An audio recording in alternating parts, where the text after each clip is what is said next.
Fase kritis ketika teman-teman mengalami terapi. Jadi fase kritisnya seperti apa? Ini based on pengalaman saya sendiri ya, melihat orang-orang di fase kritis gitu. Fase kritis ini fase titik penentuan terbesar, apakah kita bisa melewatinya atau kita tidak bisa melewatinya.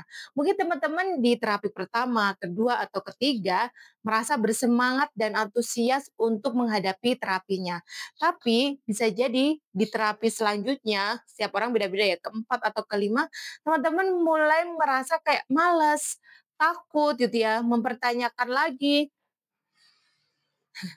kira-kira bisa nggak melewati semua ini? Berarti kalau teman-teman udah di fase itu kayak males, nggak mau ngelanjutin, mungkin nggak teman-teman berarti sudah masuk di fase kritis. Nah, fase kritis ini biasanya the biggest monster, monster terbesar, akar masalah terbesarnya itu sudah muncul.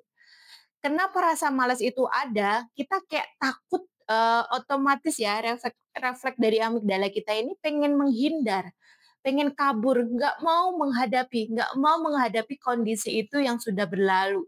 Pengen lari, pengen membuang memorinya aja, pengen udah aja.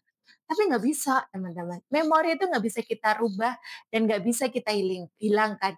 Yang bisa kita rubah adalah emosi yang berkaitan dengan memori tersebut.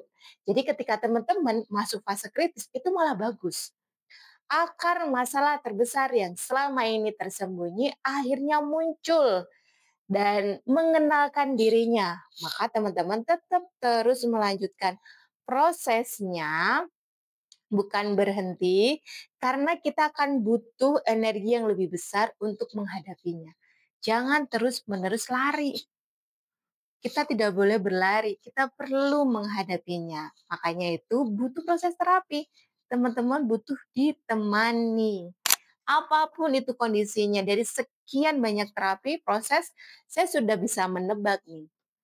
Akan ketika teman-teman mengambil proses berkelanjutan, sudah sekian kali dan lain sebagainya, akan ada satu situasi dan kondisi teman-teman tuh kayak berat banget mau melanjutkan prosesnya. Kayak males banget gitu, nggak apa-apa. Walaupun berat, walaupun males, walaupun capek, walaupun takut, teman-teman tetap kudu dijalanin prosesnya. Mau semangat nggak semangat, kudu dijalanin. Mau ibaratnya berjalan sampai ke sini untuk terapi offline dengan merangkak, nggak apa-apa merangkak. Yang penting dijalanin, itu fase terberat. Berat nggak sih ketika kita pengen meninggalkan beban yang kita nggak mau sama sekali? Kira-kira berat nggak? Berat banget. Makanya rasanya kok seperti susah menggerakkan anggota tubuh.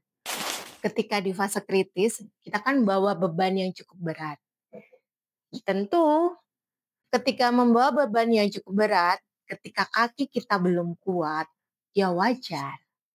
Kita akan merasa kesulitan untuk berpindah, bahkan bergeser dan bergerak. Karena itu kita butuh terapi untuk menguatkan diri kita bisa bergeser membawa beban itu. Fase kritis ini perlu dilewati. Saya sengaja bikin video ini bukan untuk apa ya, mungkin ada terapis yang lain yang menyampaikannya hal-hal yang baik terus ya. Tapi saya sampaikan the real kondisi di lapangan akan ada seperti ini. Biar teman-teman siap dengan resikonya. Gak cuman lihat misalnya testimoni yang positif dan lain perubahan yang positif, teman-teman perlu siap juga dengan proses berkelanjutan fase-fase kritis yang perlu teman-teman hadapi. Gimana? Sudah siap belum? Melakukan proses pemulihan diri secara berkelanjutan.